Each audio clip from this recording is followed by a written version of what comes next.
नमस्कारम। आप सब लोगों को फूलदेई संक्रांत की हार्दिक बधाई एवं शुभकामनाएं। मित्रों, फूलदेई उत्तराखंड का एक बहुत ही प्रसिद्ध एवं लोकप्रिय त्योहार है, जिसे खासतौर पर बच्चों के द्वारा मनाया जाता है। या यूं कहें कि यह भारत भूमि का एकमात्र ऐसा त्योहार है जिसे सिर्फ बच्चों के द्वारा मनाया जाता है, वह भी बड़े उत्साह और ऊर्जा के साथ। फूलदेई विशेष तौर पर उत्तराखंड के कुमाऊं और गढ़वाल क्षेत्र में जो हमारी सांस्कृतिक इकाइयां हैं, इनमें मनाया जाता है। कुमाऊं में इसे फूलदेई के नाम से जाना जाता है अधिकतर, और गढ़वाल में इसे फूल संक्रांति या पुष्प संक्रांति के नाम से जाना जाता है। आज इस त्योहार का जो धार्मिक महत्व है, आध्यात्मिक महत्व है और जो इसका वैज्ञानिक महत्व है, इस पर हम कुछ विचार रखेंगे। फूलदेई जो त्योहार है, यह हर वर्ष जो हिंदू परंपरा और हिंदू जो महीने हैं, जो हिंदू नववर्ष चैत्र माह के प्रथम दिन से शुरू होता है, और आज ही के दिन से यह त्योहार गढ़वाल और कुमाऊं के हर गांव में, हर क्षेत्र में मनाया जाता है। फूलदेई क्योंकि यह जो महीना है चैत्र का, यह गर्मी और सर्दी के बीच का महीना है, और आज से ही ये माना जाता है कि हिंदू परंपरा विश्वास के अनुसार नववर्ष शुरू होता है। और इसी दिन से फूल जो वसंत का आगाज होता है, बर्फ पिघल कर नीचे की तरफ जाती है, पानी बनता है और मौसम में एक खुशगवारी छाती है। चारों तरफ फूलों का खुशबू से भरा वातावरण तैयार होता है। खास तौर पर सरसों के फूल, बुरांस के फूल और भी रंग बिरंगे सफेद रंग के, लाल रंग के, पीले रंग के फूलों से पूरी धरती मानो सजती रहती है, संवरती रहती है। इसलिए ये बसंत का महीना है। इस त्योहार को मनाने का जो पहला धार्मिक जो मान्यताएं हैं, उसमें से एक बड़ी प्रसिद्ध मान्यता है कि एक फूल है जिसका नाम फ्योली है, और बेसिकली यह एक वन कन्या थी और ये किसी जगह पर गई थी। तो एक बार एक राजकुमार भ्रमण करते हुए वहां आते हैं और उनको उस फूल से प्रेम हो जाता है, उस वन कन्या से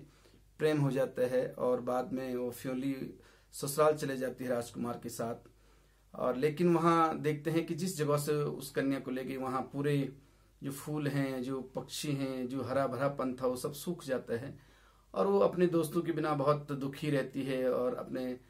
पति राजकुमार से कहती है कि जब भी मेरी मृत्यु होगी तो आप मुझे उसी जगह पर दफना लेना जहां से मुझे लाया गया है। तो कुछ समय बाद वो बहुत दुखी रहती है अपने रिश्तेदारों को, अपने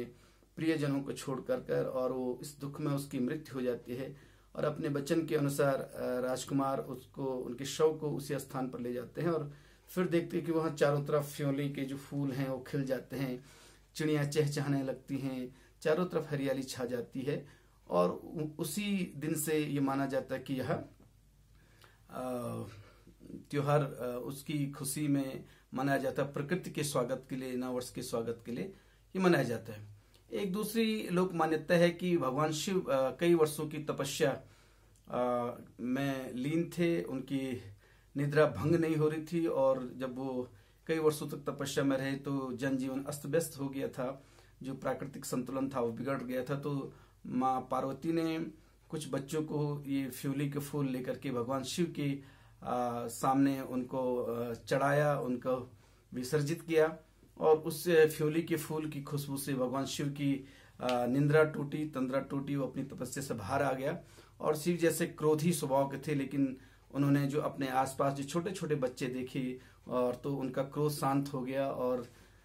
वो फिर अपने जो मूल आम दिनचर्या थी उसमें आ गए, और चारों तरफ फिर खुशहाली का वातावरण बनने लगा। इसलिए भी फूलदेई का त्योहार मनाते हैं। इसका एक जो ये कुछ धार्मिक मान्यताएं थी। अगर हम आध्यात्मिक पक्ष पर चर्चा करें तो फूलदेई एक ऐसा त्योहार है जो प्राकृतिक रूप से इस समय जो दो ग्रीष्मकालीन शुरू होता है, जो ग्रीष्म ऋतु शुरू होती है और जो हमारे ठंड की ऋतु है समाप्त होती है, उसके बीच का जो कालखंड है। तो इस दिन जो गढ़वाल में और कुमाऊं में और पूरे उत्तराखंड में आप कहें बच्चे अगले दिन सरसों के फूल और ये लेकर के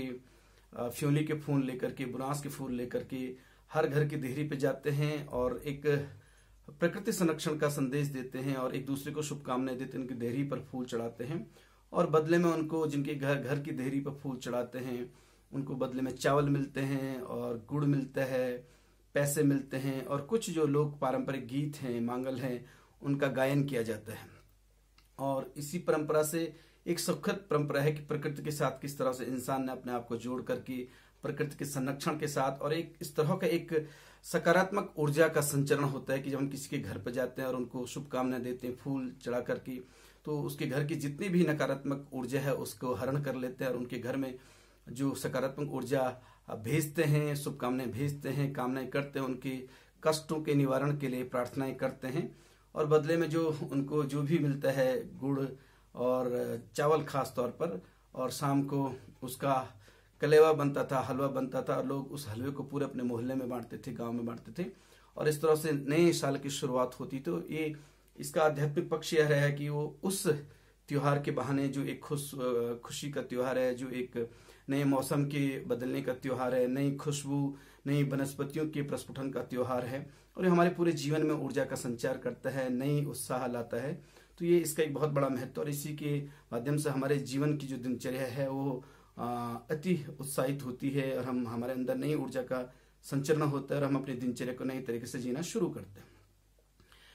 इसका जो वैज्ञानिक पक्ष है वो यह है कि जैसे कि हमारे मित्र और वनस्पति शास्त्री हैं डॉक्टर विनय नौटियाल, उनका मानना है कि जो ये शीत परिवर्तन होता है इसमें जो ऋतु हैं और इसमें जैसे हमारे लोक कलाकारों नरेंद्र सिंह ने भी इन्होंने भी गाया है कि हम किस तरह से फूल छांट करके लाने हैं, भौरों के जूठे हुए फूल नहीं लाने हैं या जो अन्य जीव जंतु कीट पतंग उनसे जूठे हुए फूल नहीं लाने, क्योंकि इसका वैज्ञानिक पक्ष यह है कि इस ऋतु में परागकण बनने शुरू होते हैं। फूल जो है जो जूठे में से भौरों ने जिनको छुआ है, जिनको चूमा है, चूसा है, वहां पर बीज बनने की प्रक्रिया शुरू होती है। तो इसलिए जो फूल अनछुए हैं उनको ही छांट कर खिलाने, जिनको हम जूठे नहीं कहेंगे, लेकिन सच तो यह है कि जूठे फूल जो हैं उनके अंदर बीज बनने की प्रक्रिया शुरू होती है, नए परागकण निकलते हैं और प्रकृति में नया प्रस्फुटन होता है। उसके बीज की जो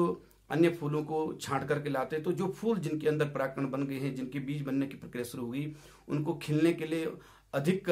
स्थान मिलता है, अधिक ऊर्जा मिलती है, अधिक ऑक्सीजन मिलती है, अधिक पोषक तत्व मिलते हैं, इसलिए उनके बीच बीच से जो फूल हैं छांट कर रहते हैं। प्रकृति संरक्षण का एक बहुत बढ़िया उदाहरण भी ये फूलदेई त्योहार को कहते हैं। और कुमाऊं में ये कई दिनों तक